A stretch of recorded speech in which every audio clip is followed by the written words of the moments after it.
Perwisyong volcanic smog ng Taal ang bumabalot ngayon sa Batangas at iba pang bahagi ng Timog Luzon.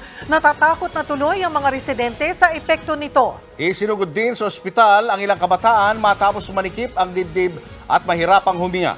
Nasa frontline na balitang yan si Hannibal Talete. Kung hindi walang malay, may nakasalpak na oxygen o kaya ay may huminga sa paper bag. Yan ang itsura ng 45 pasyenteng isinugod sa ospital na ito sa Tui, Batangas kahapon. Bigla na lang daw nanikip ang dibdib at nahirapang makahinga ang mga pasyente. Ang sinisisi nila, ang volcanic smog o VOG mula sa Taal. Isa itong klase ng polusyon sa hangin mula sa naghalo-halong asupre mula sa bulkan, water vapor at carbon dioxide. Dito nabubuo ang mga maliliit na particles na kumakalat sa himpapawid at bumabalot sa paligid. Gaya na lang nga sa bayan ng Balayan na halos wala nang makita sa mga kalsada. Ang mga residente namang lumalabas, kundi nagsusuot ng face mask, merong takip ang ilong.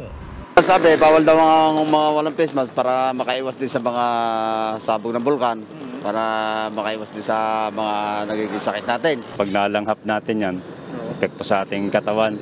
Samaho ng amoy, masakit to sa dibdib. Matindi rin ang VOG sa San Nicolas na malapit sa bulkang Taal. Sa kapal ng usok, hindi na maaninag ang Taal Volcano Island.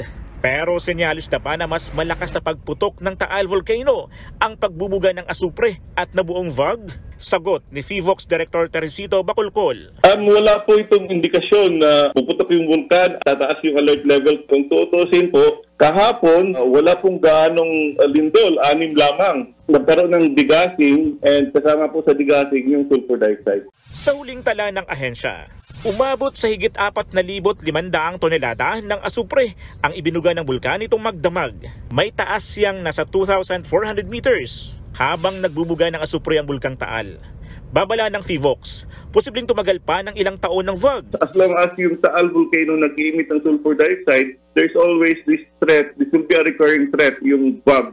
Paalala din na DOST Secretary Renato Solidum, dapat mag-ingat lalo't posibleng magkaroon ng acid rain dahil sa VOG. Ang acid rain ay ulang mataas ang level ng sulfuric acid at nitric acid na delikado sa kalusugan ng tao. Yung paghalo ng asupre sa tubig, nagkakaroon ng acidic rain. Kaya minsan, nagkakaroon po ng pagpaso ng mga halaman at mga balat ng tao. Madali pong malaman kung may asupre ang hangin na nasa paligid, maaamoy nyo po yun. Doon po sa Taal Volcano, naamoy po nila yun at nahihilo minsan. Sa ngayon, nanatili sa Alert Level 1 ang status ng Taal Volcano kung saan mahigpit pa rin ipinagbabawal ang pagpasok sa 6-kilometer danger zone. Nagbabalita mula sa frontline, Hannibal Talete, News 5. Mga kapatid, Julius Babaw po. Iba na ang may alam at may pakialam sa panahon ngayon. Huwag maging huli at maging una sa lahat sa balitaan. Mag-subscribe at mag-follow sa social media pages ng News 5.